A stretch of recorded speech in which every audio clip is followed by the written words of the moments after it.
अस्सलाम वालेकुम। मैं हूं doctor Sadia Alvi and welcome to my channel. उम्मीद है कि आप सब ठीक होंगी।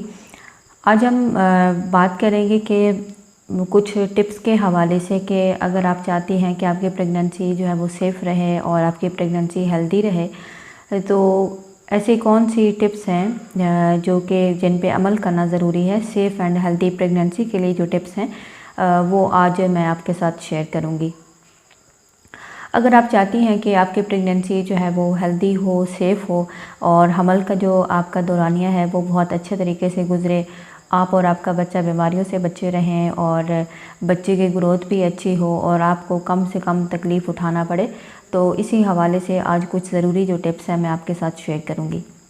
सबसे ज़रूरी चीज़ होती है कि प्री प्लान, जो आपकी प्रेगनेंसी से पहले का जो प्लान होता है जिसे हम प्री प्लान प्रेगनेंसी कहते हैं, ये सबसे ज़्यादा ज़रूरी होता है क्योंकि बहुत सारी ख़वातीन ऐसी होती हैं जिनके अंदर खून की कमी आम पाई जाती है।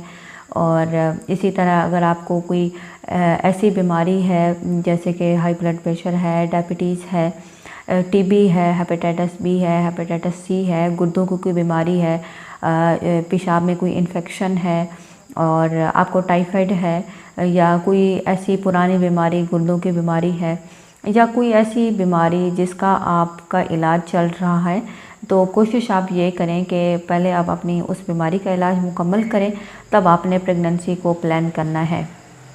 क्योंकि अगर आपका ब्लड प्रेशर पहले से हाई है उसे आप मेंटेन रखें, डायबिटीज़ है उसे भी पहले आपने मेंटेन रखना है। अगर आपके अंदर खून की कमी है तो आप अपना इलाज करवाएं ताकि आपके अंदर खून की कमी ना हो, या जो भी आपकी बीमारी है उसका पहले से इलाज ज़रूरी है क्योंकि अगर आपका हमल हो गया तो फिर आप बहुत सारी मेडिसिन नहीं खा पाएंगी। अगर मेडिसिन खाएंगी तो बच्चे पे जो है वो नुकसान होगा। तो कोशिश आप ये करें कि वो ख़वातीन जो स्पेशली इन बीमारियों में मुब्तला हैं, पहले आप अपनी इस बीमारी को कवर करें, उसके बाद फिर तब आप अपनी हमल के बारे में सोचें। सेकंड नंबर पे वो ख़वातीन आ जाती हैं कि अगर आपको इनमें से कोई बीमारी नहीं है और तो आपने फिर भी अपनी प्रेगनेंसी को प्लान करने से पहले आपने आयरन के सप्लीमेंट लेने हैं, फोलिक एसिड अपनी खुराक में शामिल करनी है, आयोडीन को अपनी खुराक का हिस्सा बनाना है ताकि मज़ीद आपके अंदर इन चीज़ों की कमी ना हो पाए। अब आगे स्टेप आता है कि अगर आपकी प्रेगनेंसी हो गई है, अगर प्रेगनेंसी आपकी हो गई है तो फिर आपने अपनी खुराक का ध्यान रखना है। खुराक में आपने ताज़ा फलों का इस्तेमाल करना है, सब्जियों का इस्तेमाल करना है। ऐसी खुराक आपने खानी है जिसमें आयरन ज़्यादा मिक़दार में पाई जाती है। फोलिक एसिड से भरपूर आपने ग़िज़ाएँ लेनी हैं। इसी तरह मुख्तलिफ़ किस्म के जो मल्टीविटामिन के जो सप्लीमेंट हैं वो आप डॉक्टर की हिदायत के मुताबिक ले सकती हैं।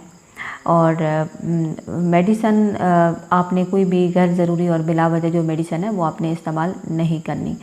खाने के बाद जो दूसरा सबसे जो बड़ी चीज़ है वो ये होती है कि आपका माहौल किस किस्म का है। आपने अपना जो एनवायरनमेंट है वो पुरसकून रखना है। गैर ज़रूरी ज़हनी परेशानी से आपने बचना है क्योंकि जितने ज़्यादा आप ज़हनी परेशानी आपको मिलेगी, आपको गुस्सा ज़्यादा आएगा या इस तरह की जितनी भी नेगेटिव चीज़ें होंगी तो उस वजह से आपके बच्चे के ऊपर जो ब्लड सर्कुलेशन है वो ठीक तरह से नहीं जा पाएगी, जिसकी वजह से आपके बच्चे की जो नशोनुमा है वो भी सही तरह से नहीं हो पाएगी और आप खुद भी बहुत सारी बीमारियों का शिकार होंगी। उसके बाद आ जाता है आपकी नींद का ताल्लुक़। नींद आपकी बहुत ज़्यादा जो है वो ज़रूरी है कि आपकी जो नींद है वो पुरसकून होनी चाहिए और अच्छी और पुरसकून नींद के लिए आपका कमरा जो है वो पुरसकून होना चाहिए। आपके कमरे की जो लाइट है वो इतनी होनी चाहिए जिसमें कि आप आसानी के साथ जो है कर पाएँ ताकि आपको इरिटेट ना करें। आपका बिस्तर पुरसकून होना चाहिए, आपका तकिया पुरसकून होना चाहिए। इसी तरह आपने अपनी हेल्दी प्रेगनेंसी के अगर इस जो है वो सफ़र को आगे लेके चलना है तो आपने आपके अंदर अगर कोई जो है कोई बीमारी है, कोई या कोई भी आप तकलीफ़ महसूस करती हैं तो ख़ुद से कोई भी मेडिसिन आपने इस्तेमाल नहीं करनी, बल्कि आपने जो अपने डॉक्टर के हिदायत के मुताबिक मेडिसिन इस्तेमाल करनी है। इसी तरह आपने जो गैर ज़रूरी सफ़र है वो नहीं करना। कोशिश करें कि सफ़र कम से कम इस्तेमाल करें और जो हील वाले जूते हैं वो आपने नहीं इस्तेमाल करने। इसी तरह आपने जो है सिगरेट नोशी नहीं करनी, अल्कोहल का आपने इस्तेमाल नहीं करना और चाय और कॉफ़ी का आपने इस्तेमाल नहीं करना। इसी तरह आपने जो जो फूड होती हैं उनका आपने इस्तेमाल नहीं करना।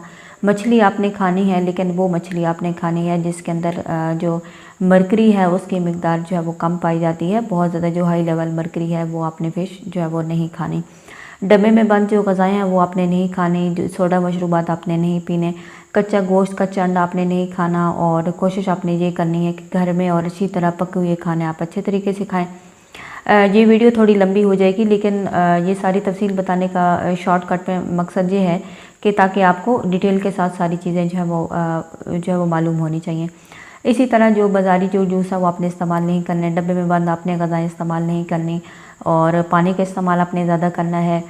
इसी के साथ ही आपने जो फ़ास्ट फूड है और जो बेकरी का जो चीज़ है वो आपने नहीं खाना। और ऐसी खुराक आपने खानी है जिसमें फ़ाइबर ज़्यादा पाई जाती है।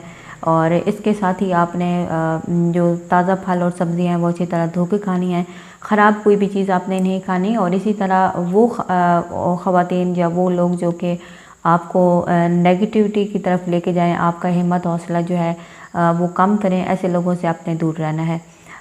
तो ये बहुत सारी चीज़ें हैं, ये छोटी छोटी टिप्स हैं जिन पे आपने अमल करना है, जिनको आपने फॉलो करना है ताकि आपकी प्रेगनेंसी जो है वो हेल्दी हो और आपकी प्रेगनेंसी की जो जर्नी है वो सेफ़ रहे। आई होप कि ये वीडियो आपके लिए काफ़ी हेल्पफुल साबित होगी। और वीडियो अच्छी लगे तो आपने लाइक कर देना है। मेरे चैनल को भी आपने सब्सक्राइब कर लेना है ताकि मज़ीद अच्छी वीडियो आप तक पहुँचती रहें। Thanks for watching.